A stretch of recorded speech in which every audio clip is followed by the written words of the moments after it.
Bonjour à tous, j'espère que vous allez bien. On observe très souvent un afflux massif de personnes dans les services d'urgence de nos hôpitaux pour des cas qui auraient pu être évités. La plupart des maladies chroniques et donc leurs complications aiguës peuvent pourtant être prévenues et cela passe entre autres par une bonne alimentation et une bonne hygiène de vie.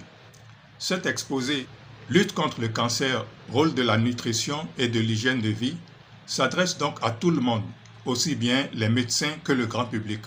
Nous allons comprendre aisément que les conseils donnés à travers ce travail ne concernent pas seulement la prévention du cancer, mais aussi la plupart des maladies métaboliques, cardiovasculaires, dégénératives, etc.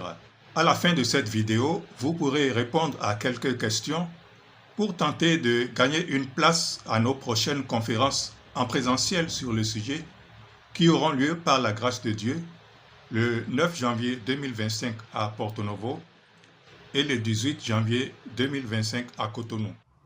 Pour cet exposé, nous suivrons le plan que voici.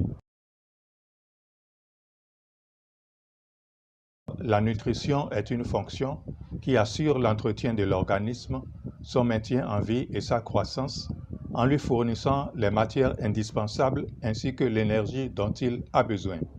La nutrition englobe la digestion et l'absorption de la nourriture, la transformation des aliments, l'assimilation des nutriments, leur utilisation pour les besoins de l'organisme et aussi l'excrétion.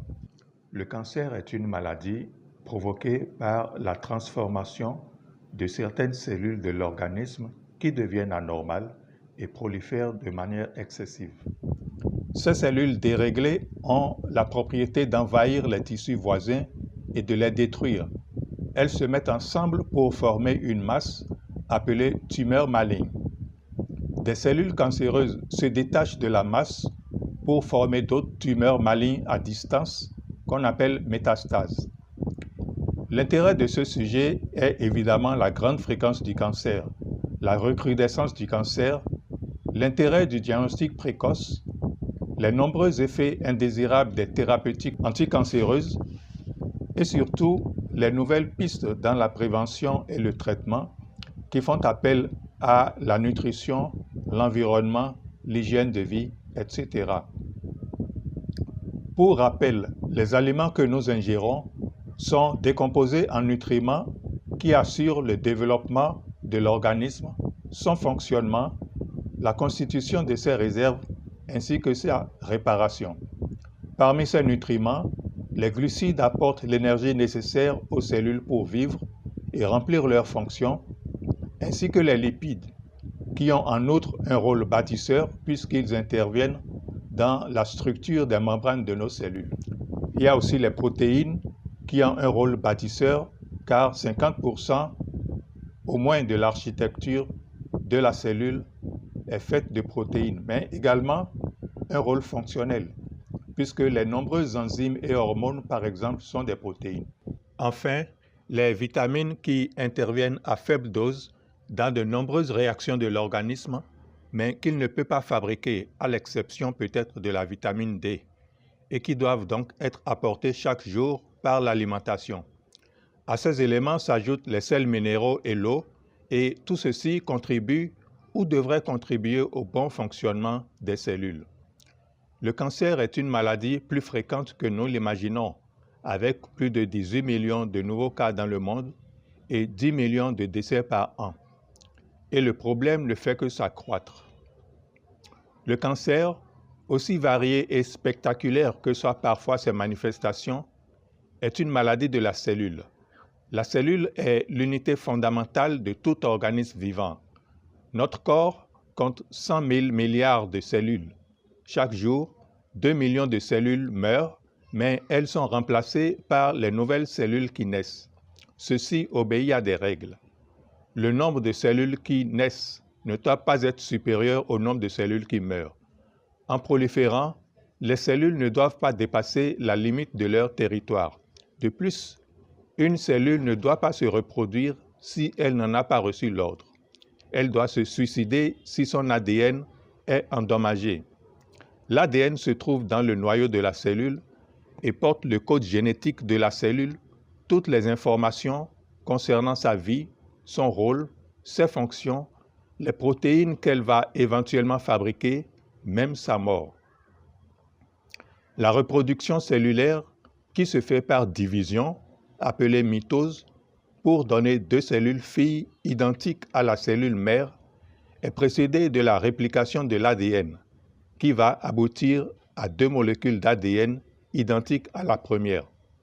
De cette façon, les cellules filles ont le même patrimoine génétique que la cellule mère.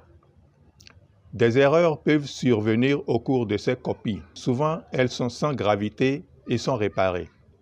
Si la cellule se divise sans que l'erreur dans la réplication de l'ADN ne soit réparée, on assiste à l'initiation du processus cancéreux. Notons qu'il y a des gènes accélérateurs de la prolifération cellulaire, des gènes freinateurs de la prolifération cellulaire et des gènes réparateurs, ce qui contribue à la stabilité du système. Différents facteurs, notamment des substances chimiques ou d'origine virale, peuvent activer les accélérateurs et ou inactiver les freins, ce qui conduit directement au risque de cancer. Notons que le vieillissement augmente le risque de cancer simplement parce que le nombre de divisions cellulaires augmente. Dans le cytoplasme de la cellule se trouvent de nombreux organites qui ont chacun, sans exception, une importance vitale pour son fonctionnement harmonieux. Mais même si l'importance du noyau n'est plus à démontrer, la mitochondrie mérite une mention spéciale, car c'est elle qui fournit l'énergie nécessaire à la cellule, qui assure sa respiration et qui est d'un grand secours dans l'apoptose, entre autres. L'apoptose est la mort cellulaire, une mort génétiquement programmée ou génétiquement médiée qui élimine toute cellule anormale par le biais des gènes freinateurs de la prolifération cellulaire avec l'appui de la mitochondrie. Tout ce qui précède nous fait comprendre que la cellule humaine est capable de se détoxifier, de se réparer, de se régénérer et de se protéger si elle est maintenue dans des conditions idéales. La prochaine fois, et notamment lors des exposés en présentiel, nous verrons la relation qu'il y a entre l'alimentation, l'hygiène de vie et le cancer, en particulier pourquoi notre alimentation peut favoriser le cancer, pourquoi notre alimentation peut empêcher le cancer. Nous partagerons les notions de stress oxydatif et d'antioxydants. Nous verrons le rôle des vitamines et minéraux. Étudierons les relations qu'il y a entre inflammation, acides gras, obésité et cancer. Nous essaierons de comprendre la méthylation, qui fait partie de l'épigénétique, et le rôle des vitamines B9 et B12, et enfin le rôle de la vitamine D. Avant de vous donner 24 conseils pour réduire de 50% le risque de cancer ou de récidive. Merci pour votre aimable attention et à bientôt.